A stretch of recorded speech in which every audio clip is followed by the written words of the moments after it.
Mr. Gallows, thank you for doing this. How's your day going? Good, man. How are you? Great. Thank you very much. Am I getting you from the Immaculate Mansion in Georgia? Yes, sir. Absolutely. One of my few days home in the next 2 weeks. So I'm taking it in. Well, I do have some questions about that, but getting housekeeping out of the way, Rebellion, you have a big match coming up. Any different preparation for this match than any other match that you've had recently? I think that we realized how serious Finn Juice has become as a threat when we kind of let our guard down, and we end up losing the Impact Wrestling Tag Team titles. Shame on us. But come Rebellion, it's a historical pay-per-view for Impact, and we will be walking out the Impact Wrestling Tag Team champions.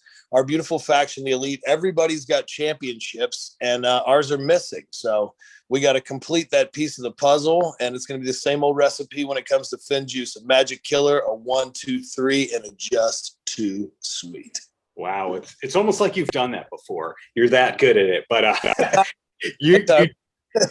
you joined the Impact fold officially on paper about 10 months ago, and it was this huge news. And I think most people were thinking like, okay, they'll come in and then it'll die down. But you guys have gone to new heights in Impact.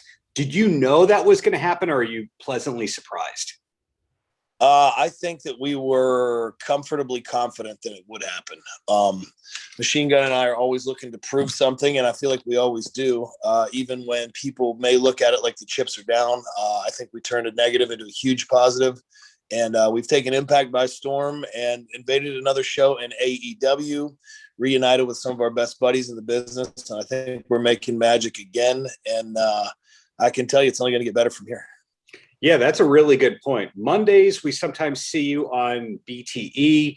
We now see you Wednesdays on Dynamite more of the time than not. Thursdays, we see you on Impact. Saturdays, occasionally, we'll see a Talk and Shop pay-per-view. Sundays, we see you on Impact pay-per-views now that the pay-per-views have moved to Sundays, I believe.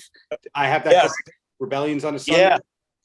Every Sunday morning, Talk and Shop podcast drops with myself, Machine Gun, Carl Anderson, and Rocky Romero from New Japan. And Sunday nights now, when the time is right, you have these Impact pay-per-views. And I want to talk about that for a second, too, because we're coming up on Rebellion this Sunday. But it's an awesome week to be an Impact fan because it is Wrestle Week. Friday night, we have Badass Movie Night with the Good Brothers. We will be watching Meatballs with all the fans on AXS TV. There's all kinds of special programming all throughout the week on AXS TV, so definitely check that out. Wrestle Week leading up to the big Rebellion pay-per-view. We got Mauro Ranallo coming in to call the cross-promotional World Championship match between AEW World Champion Kenny Omega and, of course, Impact Wrestling World Champion Rich Swann. So it's just going to be a great night. So I hope everybody will join us on pay-per-view Sunday night. Now, with everything I just mentioned, that's not even 30% of all the stuff that you have going on that you do. And something I'm super curious about with you, I've been listening to the podcast since day one. I ordered that awful pay-per-view that you did from Japan. First pay-per-view ever, Yeah, that set the bar very low. And so the two after that are just immaculate by comparison. But were you this entrepreneurial 10 years ago? Because 10 years ago, we just knew, like, that's a wrestler. Seems like he's having a good time, and that's all we really knew about you. Not necessarily, but I mean, it's funny because I got released in 2020 by WWE, but I was also released by WWE in 2010 the first time. Yes. At 6 years old. And I think that it had started then because I wanted to go out and do things I hadn't done in wrestling before because I'd gone to WWE the first time so young. So I went all over the world, man, from booking and promoting wrestling in Africa, South America, touring all over Europe on my own, going to Australia on my own, just going out there and doing stuff, going down to Puerto Rico and working for the Colon family. So that was like wrestlers doing wrestler stuff and just really pushing it. But then, over the years when I was in Japan and this last WWE run, the dawn of technology, social media, entrepreneurship, in pro wrestling, but all the way across the board in entertainment.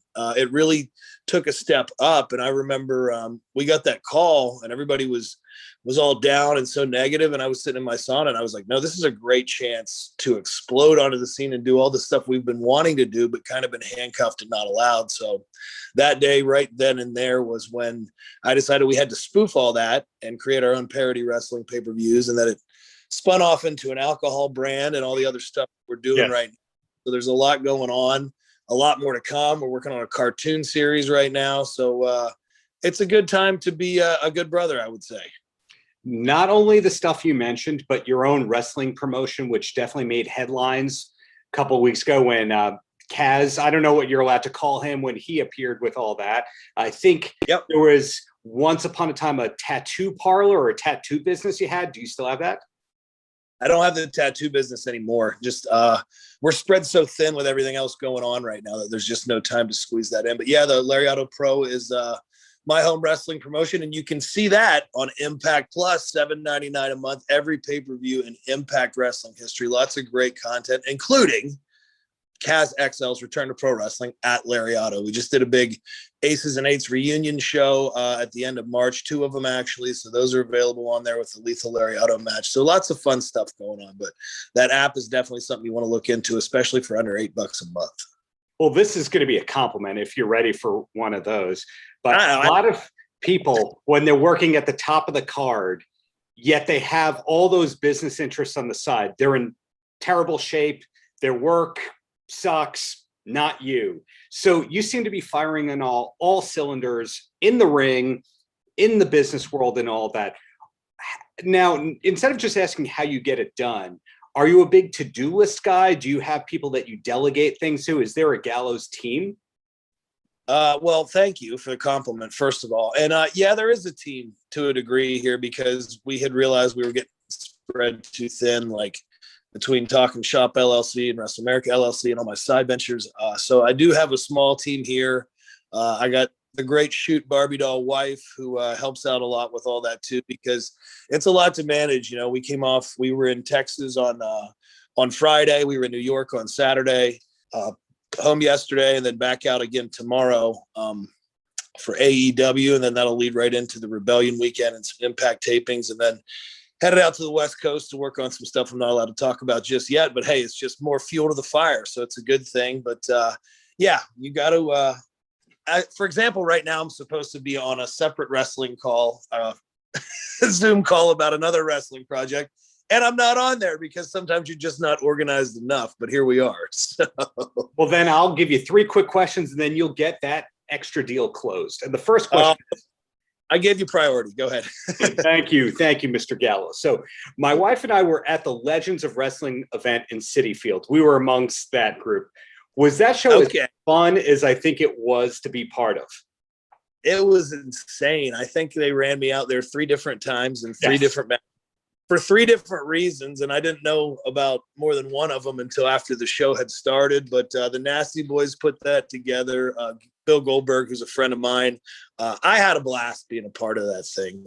There's some funny stories that next time we have more time we can go into. But yeah, that thing was a blast. It does look weird when you have 7,000 or 8,000 people in a stadium of that size, but we did the best that we could with what we had at the time. So it was a great show. Brian Mars, I have to ask him about that the next time I speak with him.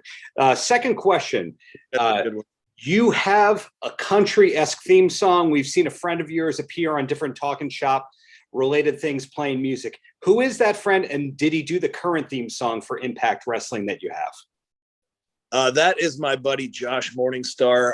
No, he did not do the current theme song. He's a friend of mine. He's a singer-songwriter, writes a lot of songs for Cody Jinks, who I'm a fan and friends with as well. But actually, The Devil Ain't in the Distance, I don't know if he's going to be mad that I told you this or not, but was written by the one and only Rocky Romero. Wow. Okay. He's come a long way from Roppongi Vice. Yeah, he's talented. We just try not to tell anybody.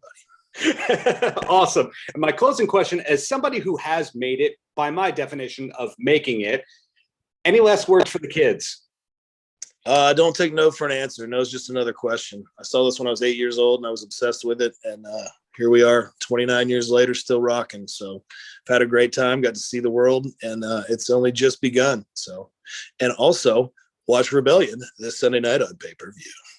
Exactly. Well, thank you so much for your time. Yep. Just keep it up. Thank you very much. All right, man. Thanks for having me. Paltrocast.